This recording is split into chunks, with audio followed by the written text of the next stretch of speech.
Speed, a major factor in that deadly Amtrak derailment. And while this wasn't a high-speed train, it is raising questions over the push for all these high-speed rail projects across America.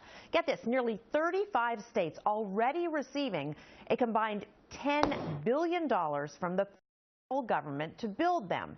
Now, Hadley, you say this crash shows why we should be very cautious about throwing tax dollars at high-speed rails across America. Why? I'm not against high-speed rail. I think it can be a safe and effective form of transportation, but I'm against government-run high-speed rail because the government doesn't do a very good job determining what's profitable and what's cost-effective. This should be an arena where the private sector can lead, and we don't see a lot of investors jumping in to build high-speed rail projects. Occasionally you do, but most of the time you don't because they don't see the profit potential there. And Richard, that's a good point. The government really is the boss with this, but lots of people are going to be paying for these projects who will never take a ride on a high-speed train. Is it worth it? Should taxpayers be paying for this? It's definitely worth it. If you look at our brothers and sisters on the other side of the pond in Europe, they have committed to high-speed rail, and as a result, they're seeing the impacts. Number one, every $1 billion you spend on transportation, i.e. high-speed rail, you create 34,000 jobs. Number two, you get folks to places quicker, faster, and safer. And beyond that, number three, it's a great way to make sure that America stays the the world's leading economy. I think it's a good ideal all around. Sadly, we can't get Washington politicians to get together and really try to create high-speed rail in America. We're the only developed country in the world without real high-speed rail. It's about time we get it. Okay, Gary B., use Amtrak as an example of government-run train systems.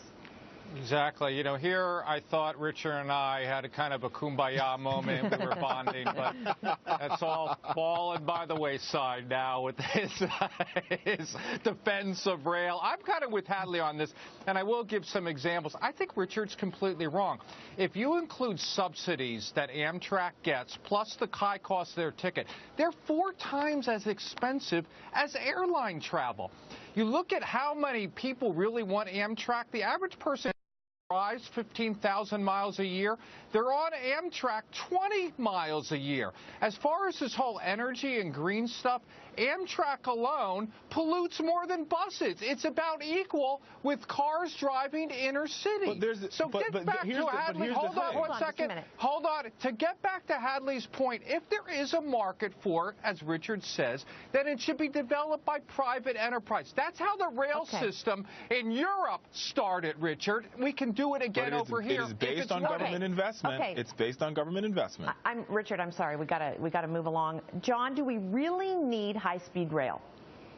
In certain places, it would be beneficial, but across the country, absolutely not. We already got high-speed rail. If you want to get from Denver to Las Vegas or Dallas to Phoenix, you take Southwest Airlines. That's a pretty quick service, and it's pretty cheap. The problem we have is we do need infrastructure spending, and you can't trust politicians with money. 37% of the Recovery Act went to unfunded pension liabilities. Up to 40% of the gas tax goes to special projects. You cannot trust politicians with money, and that is the problem with our infrastructure spending.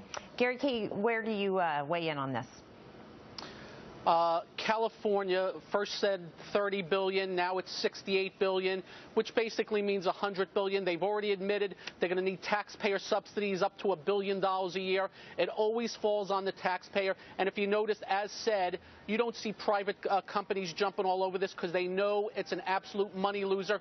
Think the big dig in Massachusetts. It was supposed to cost $3 billion. It ended up $15 billion and 9 years too late. This makes absolutely no sense. It's a great idea.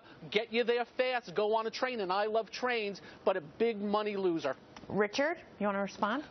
Well, here's the thing. When people try to talk about Amtrak, they're talking about an old system. They're not talking about high-speed rail. They're talking about diesel engines, a majority across the country besides the Acela line.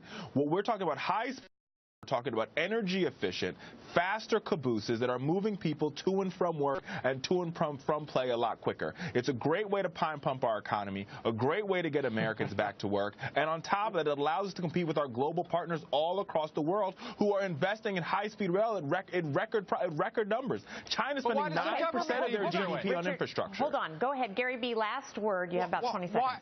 Look, Richard, let's just say he makes great arguments. The question comes down to why does government need to do it? Well, yeah, is government going to be the boss or not? That's one of the main questions.